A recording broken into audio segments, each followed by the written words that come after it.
आज के इस वेक्टर अलजेब्रा के सेशन में हम लोग पढ़ेंगे एडिशन ऑफ वेक्टर यानी सदिश का योग, सब्ट्रैक्शन ऑफ वेक्टर यानी सदिश का घटाव, फिर उसी में parallelogram law of vector addition के साथ साथ commutative law of vector addition को प्रूव करेंगे और फिर associative law of vector addition को प्रूव करेंगे।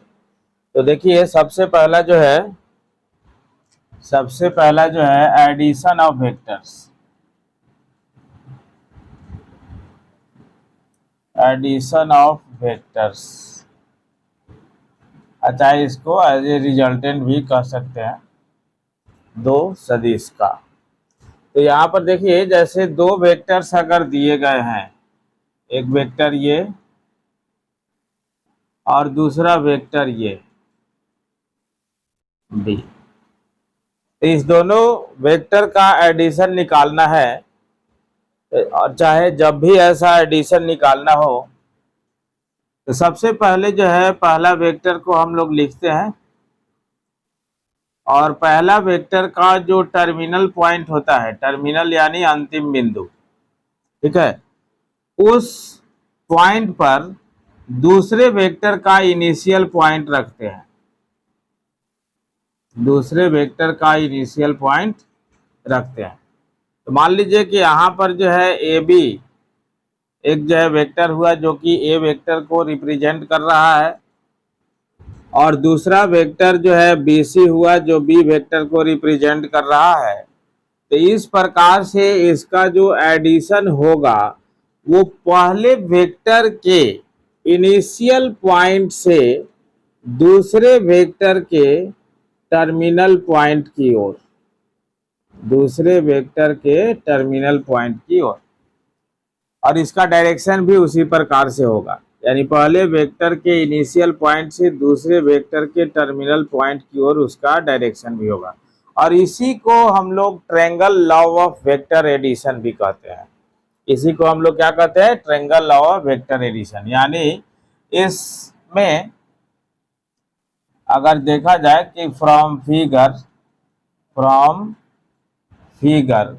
तो क्या हुआ था, आपको ए बी वेक्टर प्लस जो है B C vector equal to जो है क्या हो गया, ए सी वेक्टर। अब जो भी आप इसको सी अगर कहें तो आप जो है नामकरण के अनुसार ए बी वेक्टर को आपने ए लिया है, बी सी वेक्टर को बी लिया है और ए सी वेक्टर को सी लिया है, जिसका डायरेक्शन यानी एडिशन ऑफ वेक्टर का जो डायरेक्शन है वो पहले वेक्टर के इनिशियल पॉइंट यानी पहले सदिश के प्रारंभिक बिंदु से दूसरे वेक्टर यानी दूसरे सदिश के अंतिम बिंदु की ओर, ठीक है। तब जो है देखिए इसमें ट्रायंगल लॉ में ये जो है मेन रूप से हुआ। अब इसके अनुसार जो है बहुत सारा काम इसमें जो है हम लोग इससे सजा सकते हैं। जैसे मान लीजिए कि हो सकता है कि इसको अगर ऐसा करें हम लोग, ए बी वेक्टर प्लस में बी सी वेक्टर और इधर खींच ले तो माइनस में ए सी वेक्टर आएगा इक्वल टू जो है 0।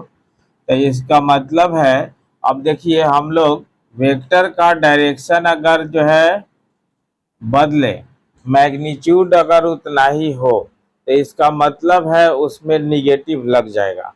तो वही यहाँ पर जो है बी सी वेक्टर और मान लीजिए ए सी को हमने सी ए लिखा, अगर ए सी को अगर हमने सी ए लिखा तो माइनस सी ए वेक्टर होगा इक्वल टू जो है 0। तो इसका मतलब है ए बी वेक्टर प्लस में बी सी वेक्टर और माइनस माइनस जो है plus C A vector equal to जो है कितना, तो 0। तो ये भी एक जो है ट्रायंगल लॉ के अनुसार जो है आपका रिजल्ट आ गया।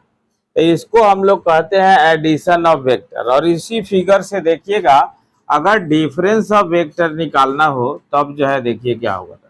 जैसे बी सी का डायरेक्शन इधर से इधर है तो प्लस बी है, तो अगर इसको जो है थोड़ा सा अगर डायरेक्शन अपोजिट करें, हाँ, तो मैग्नीट्यूड तो उतना ही होगा, मैग्नीट्यूड कितना होगा उतना ही होगा, लेकिन डायरेक्शन अपोजिट होगा, ठीक है। तब तो इसका मतलब है यहाँ पर अगर जो है देखा जाए तो फिर से पहले वेक्टर के इनिशियल से दूसरे वेक्टर के टर्मिनल की ओर इसका डायरेक्शन हुआ, और ये जो है मान लीजिए कि आपका सी डैश आ गया, ये क्या हो गया, सी डैश आ गया। तब इस प्रकार से जो है A C dash equal to जो है A B plus B C dash, ठीक है। इसका मतलब है A C dash equal to A B का मतलब क्या, वेक्टर ए, और माइनस इसका मतलब वेक्टर बी, ठीक है। तब तो इसका मतलब है यहाँ पर आपका जो है डिफरेंस ऑफ वेक्टर भी निकल गया। हाँ, डिफरेंस ऑफ वेक्टर भी निकल गया। A C dash vector equal to क्या, vector A minus vector B dash, ठीक है। तो इस प्रकार क्या से आपका जो है डिफरेंस ऑफ वेक्टर मिल गया। अब इसी में आपको जो है parallelogram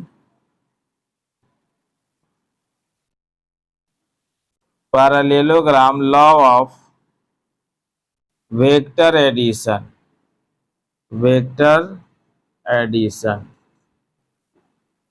parallelogram law of vector addition. तो आप देखिए, अब यहां से जैसे जो है चले तो parallelogram law of vector addition का मतलब यहाँ पर देखिएगा थोड़ा सा, इसी फिगर में हो जाएगा। इसी फिगर में अगर जो है ऊपर वाला जैसे ये वेक्टर ए है जिसको कि ए बी से हमने रिप्रेजेंट किया है, और बी सी इस प्रकार से है जिसको वेक्टर बी के रूप में हमने लिया है, ठीक है। तो आप देखिए इसका आपको जो है रिजल्टेंट जो है इस तरह से ऐसी आया था, ठीक है। तो किसी भी ट्रेंगल पर एक साइड को एज ए डायगोनल लेते हुए आप एक पैरेललोग्राम का फॉर्मेशन कर सकते हैं। जैसे देखिए कि इस साइड को हमने अगर किसी पैरेललोग्राम का, हाँ, ये अगर जो है डायगोनल लेते हैं तो इसका मतलब है यहाँ से बीसी के पैरेलल एक जो है लाइन खींचना होगा, हाँ, और यहाँ से आने के बाद जो है फिर ए बी के पैरेलल, ठीक है।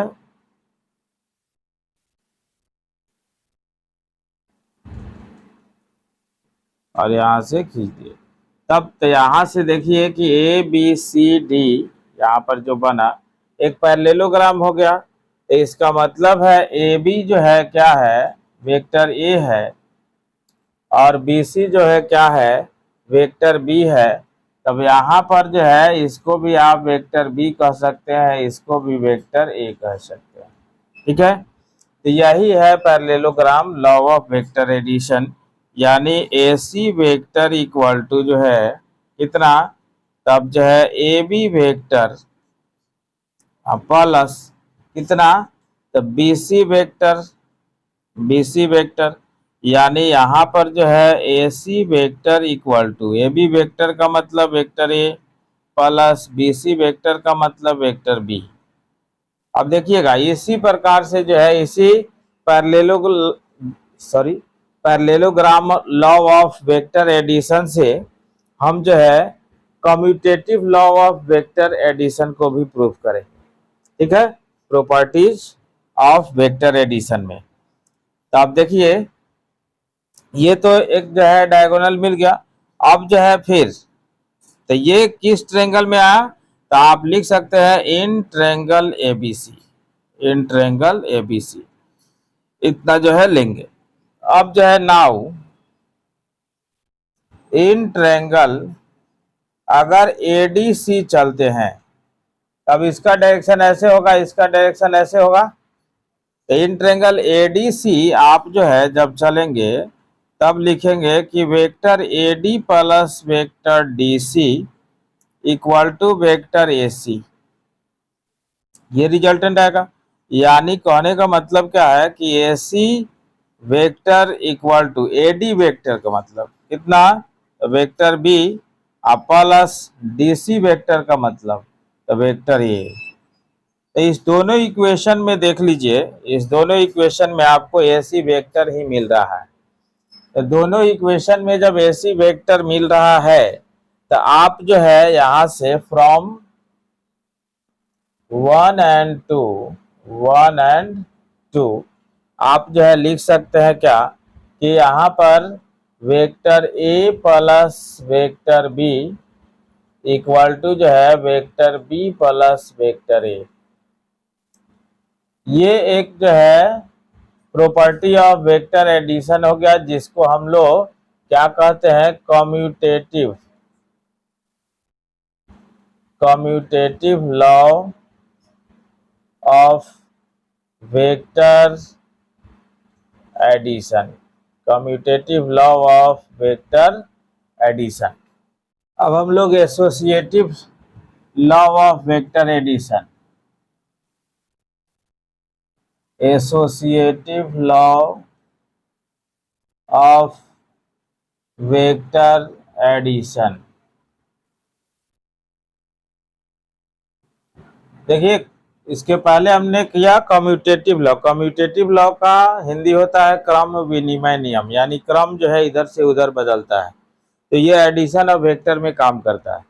उसी तरह से जो है एसोसिएटिव लॉ में क्या होता है कि तीन तीन वेक्टर के लिए, यानी ये सब जो प्रॉपर्टी है, जैसे ए और बी को एक साथ ऐड करके किसी वेक्टर सी के साथ ऐड कर दिए, तो फिर उधर जो है क्या किए कि वेक्टर ए को जो है बी और सी के एडिशन के साथ ऐड कर दिए, तो ये दोनों का दोनों जो है सेम होगा। तो ये 3 वेक्टर के लिए है, और जबकि कम्यूटेटिव लॉ जो है 2 वेक्टर के लिए था। तब देखिए यहाँ पर हम लोग जो है क्या है, 3 अगर वेक्टर है तो A plus B vector plus में C vector equal to vector A plus vector B plus vector C. इसको कहते हैं हम लोग associative law of vector addition. तो 3 वेक्टर इसमें लेना पड़ेगा, नहीं तो यहाँ पर मान लीजिए कि वेक्टर ए हमने ले लिया, फिर जो है यहाँ से आपको जो है वेक्टर बी हमने ले लिया, और एक तीसरा जो है हमने क्या रख लिया, सी वेक्टर।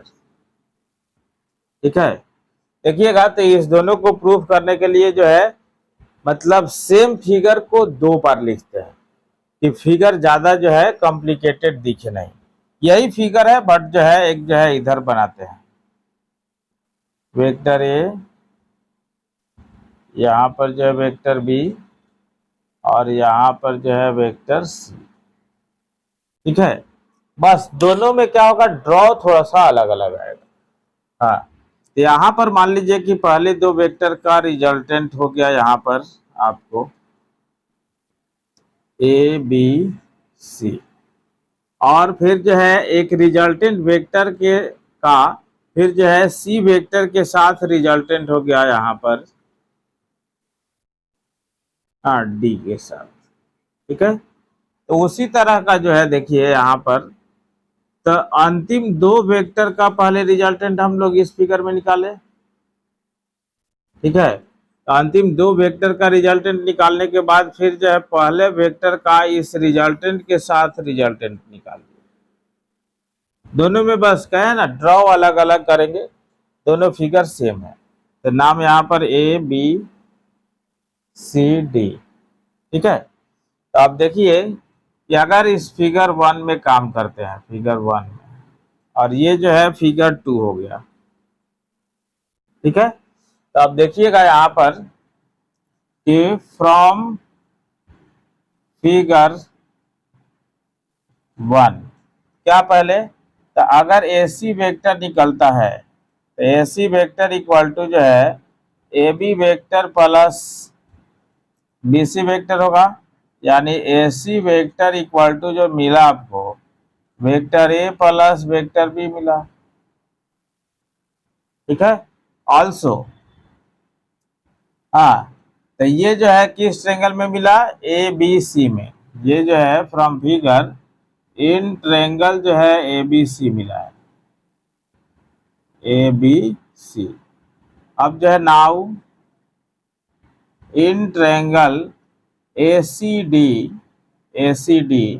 इसमें क्या है कि आपको जो है AD vector equal to AC vector plus CD vector, यानी कहने का मतलब है क्या कि AD vector equal to AC vector आपको ऊपर मिला हुआ है, हाँ, तो क्या, तो वेक्टर A प्लस B, और CD वेक्टर आपको मिला हुआ है वेक्टर C।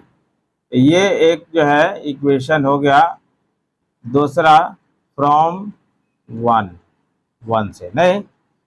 तब देखिए यहां पर अब जो है नाउ,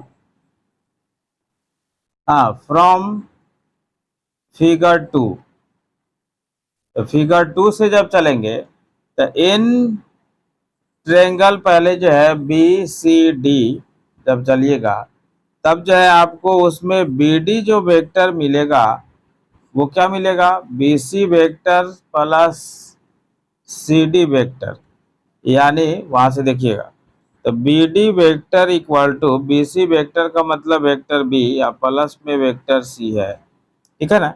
अब जो है फिर जो है एंड इन ट्रायंगल ABD दिखाई दे रहा है, ABD में जब चलेंगे तब AD इक्वल टू जो लिखिएगा आप कितना, तो AB प्लस,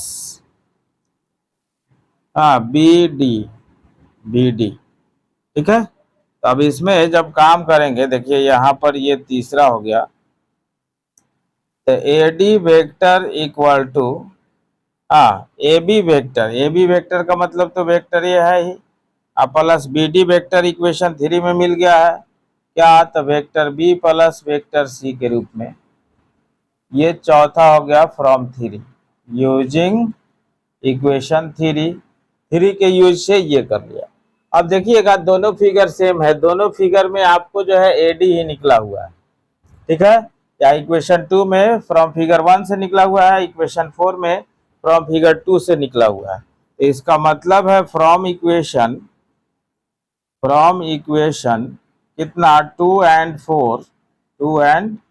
4 क्या हो जाएगा आपका, तो vector A plus vector B plus में वेक्टर C इक्वल टू कितना, तो वेक्टर A प्लस, हाँ, वेक्टर B प्लस C, ठीक है। तो इस प्रॉपर्टी को हम लोग कहते हैं क्या, associative law of vector addition. अब देखिए अब जो है component of vectors, component of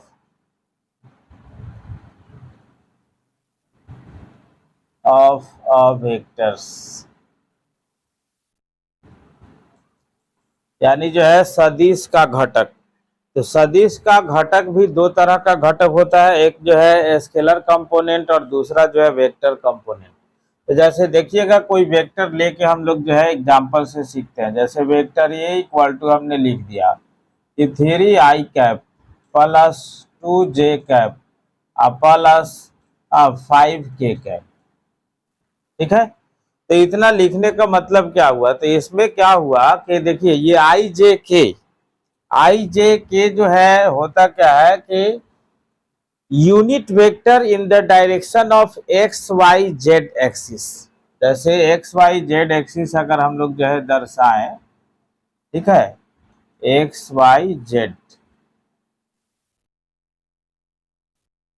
तो यहाँ पर X हो गया, यहाँ पर Y हो गया, यहाँ पर Z हो गया, ठीक है। ये देखिएगा ये तीनों का तीनों वेक्टर जो है एक दूसरे पर परपेंडिकुलर होता है, ये तीनों का तीनों वेक्टर एक दूसरे पर क्या होता है, परपेंडिकुलर होता है, ठीक है। तो जैसे जो है देखिए यहाँ पर 90 ये तीनों एक दूसरे पर बनाएगा, यहाँ पर जो है आपका जो है ओरिजिन हो जाएगा, ठीक। तो यहाँ इसके डायरेक्शन में, एक्स के डायरेक्शन में यूनिट मैग्नीट्यूड लेते हुए आई कैप लिया जाता है, उसी तरह से जो है वाई के डायरेक्शन में जे कैप यानी यूनिट वेक्टर, और जो है जेड के डायरेक्शन में जो है के कैप। ये जो है आपको आई जे के से ये पता चलता है कि हाँ इतना यूनिट जो है एक्स के डायरेक्शन में गया है, जे का देने का मतलब कि जे के डायरेक्शन में इतने यूनिट गया है, और के का मतलब जो है कि जेड के डायरेक्शन में इतना यूनिट गया है। तो इस प्रकार से देखिए यहाँ पर जो है दो तरह का कंपोनेंट क्या हो जाएगा, जैसे स्केलर कंपोनेंट अगर लिखते हैं, स्केलर कंपोनेंट आर, तो इसमें सीधे लिखाएगा 3 to 5। अब इसमें डायरेक्शन क्लियर नहीं है कि कहाँ है, किस डायरेक्शन में है, इसलिए इसको स्केलर कंपोनेंट कहा जाता है। बट जो है vector component, vector component R, तो वेक्टर कंपोनेंट क्या हो जाएगा, तो यहाँ से हो जाएगा 3i कैप, फिर जो है यहाँ पर 2j कैप, और फिर यहाँ पर जो है 5k cap.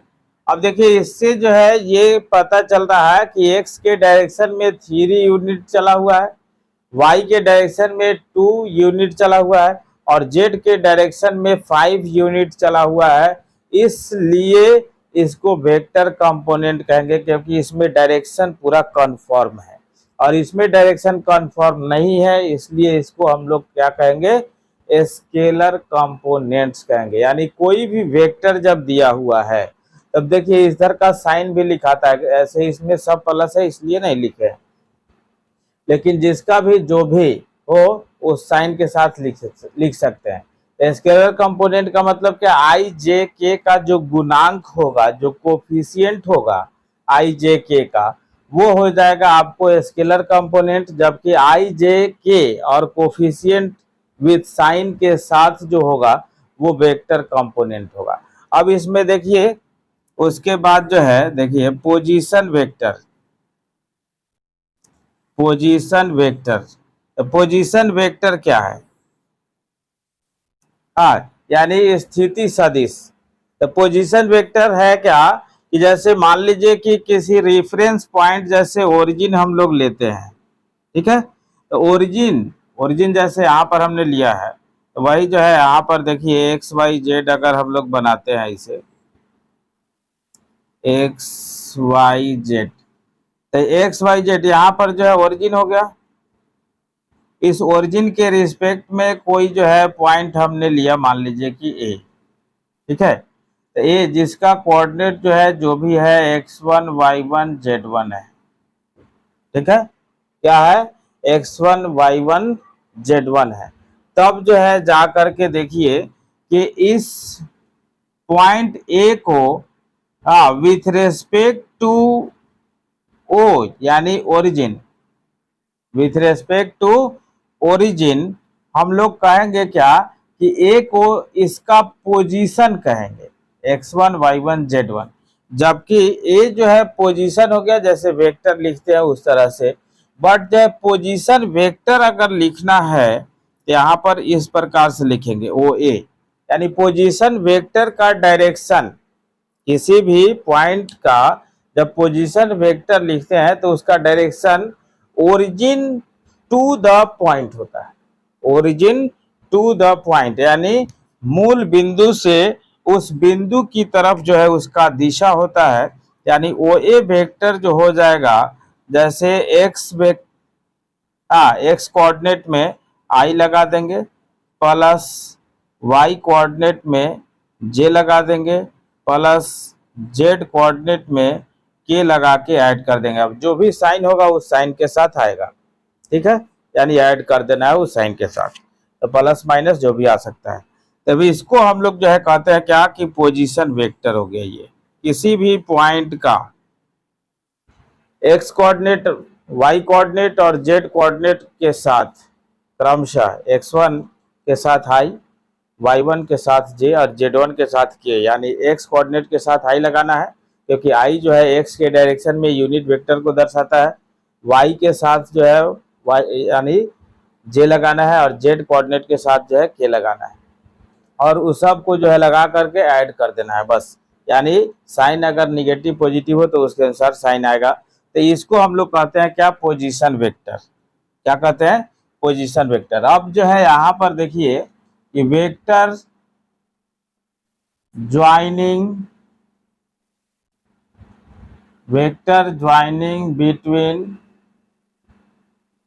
Between two points,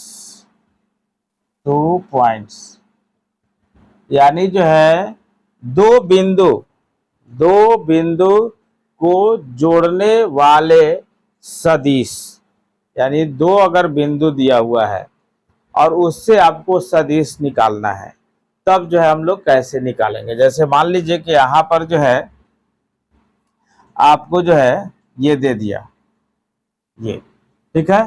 तो अब जो है इसी फिगर में हम लोग जो है काम कर लेते हैं। देखिएगा, जैसे मान लीजिए कि यहाँ पर जो है आपको दे दिया कि ए पॉइंट जिसका कोऑर्डिनेट है x1 y1 z1, और फिर जो है यहाँ पर दिया है आपको जो है बी पॉइंट जिसका कोऑर्डिनेट है x2 y2 और फिर जो है z2। अब देखिए इसका पोजीशन वेक्टर जैसे लिखिएगा तो ओ से ए की ओर हो गया, इसका पोजीशन वेक्टर लिखिएगा तो ओ से बी की ओर हो गया, और जबकि हमें निकालना है क्या, ए बी वेक्टर, क्योंकि ए और बी का दिया हुआ है। देखिए ए बी और बी ए दोनों में अंतर है, ए बी अगर पॉजिटिव है तो बी ए निगेटिव हो जाएगा उसका, ठीक है। तो ए बी वेक्टर हम लोग को निकालना है। तो अब देखिए अभी जो है उधर एडिशन ऑफ वेक्टर हमने पढ़ा, ट्रायंगल लॉ पढ़ा, उसके अनुसार अगर देखा जाए तो इसमें सबसे पहला काम है कि आप रिजल्टेंट उसी तरह से देख ले, यानी दो वेक्टर का एडिशन कौन सा वेक्टर है।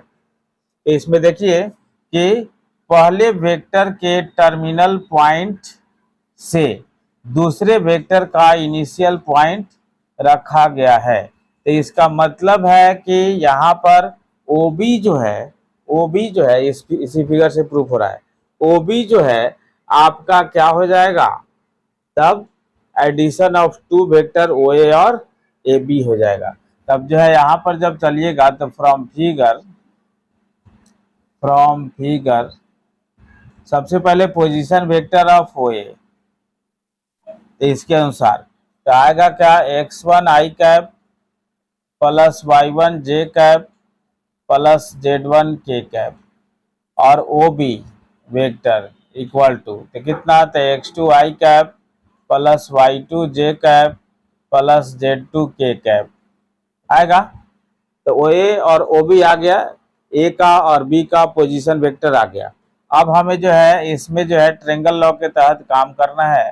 तो now in triangle OAB resultant vector आपका जो है OB दिख रहा है, तो OB वेक्टर इक्वल टू कितना, तो OA vector plus AB vector, OA vector plus AB vector. आपको क्या निकालना है, AB वेक्टर निकालना है। तो इसका मतलब है OB माइनस OA वेक्टर हो जाएगा, हाँ, इक्वल टू जो है कितना, AB वेक्टर, ठीक है।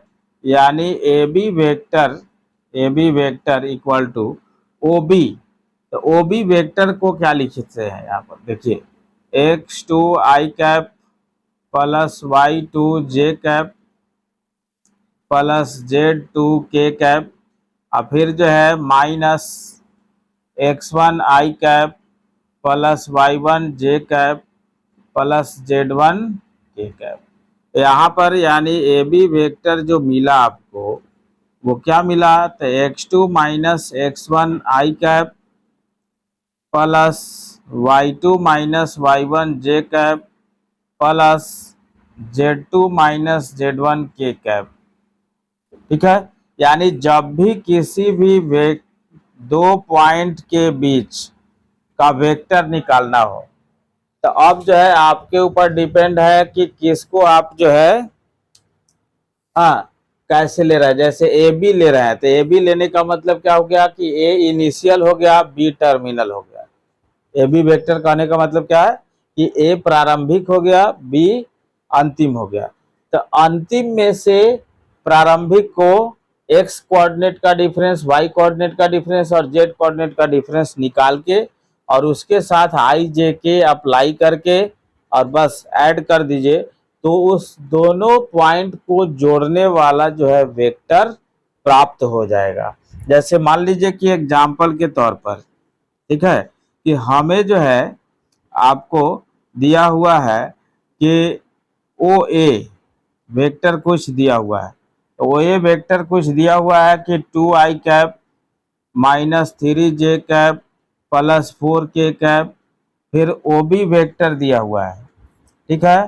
तब जो है आई कैप माइनस जे कैप माइनस 2k कैप, इस प्रकार से दिया हुआ है। और यहाँ पर आपको जो है ए बी निकालना है। क्या निकालना है? A B. तो ए बी कहने का मतलब देखिए यहाँ पर ए बी निकला है, तो क्या निकला है? ओ बी माइनस ओ ए, यानी टर्मिनल माइनस इनिशियल। तो टर्मिनल का मतलब क्या हो गया? ओ बी माइनस ओ ए, यानी ओ बी में से ओ ए को सब्ट्रैक्ट कर लीजिए। तो इसमें से इसको जब सब्ट्रैक्ट करिएगा तो आई माइनस 2i यानी हो जाएगा माइनस आई, और माइनस जे में से इसको जब सब्ट्रैक्ट कीजिएगा तो माइनस जे प्लस 3j, तो ये हो जाएगा प्लस में 2j। हाँ, अब इसमें से इसको सब्ट्रैक्ट कीजिएगा तो माइनस 2k माइनस 4k यानी हो जाएगा माइनस 6k, ठीक है। जबकि जो है अगर आपको बी ए वेक्टर निकालना हो, बी ए, तब बी ए कहने का मतलब क्या है कि टर्मिनल अब ए हो गया, इनिशियल बी हो गया। तो इसका मतलब है यहाँ पर आपका निकलेगा ओ ए माइनस ओ बी, यानी टर्मिनल माइनस इनिशियल। तो टर्मिनल अब जो है ओ ए हो गया है, यानी इसमें से इसको सब्ट्रैक्ट कर देना है। तो 2i माइनस आई, 2i माइनस आई यानी हो गया आई, माइनस 3j प्लस जे हो जाएगा, घटाइएगा तो प्लस जे हो जाएगा, तो ये हो जाएगा माइनस 2j। और फिर जो है इसमें से जब इसको घटाइए तो ये प्लस हो जाएगा, तो ये प्लस हो जाएगा 6k। अब देख लीजिए ये दोनों ए बी और बी ए दोनों अपोजिट वेक्टर हो गए। देख लीजिए डायरेक्शन अपोजिट है बट दोनों का मैग्नीट्यूड सेम है।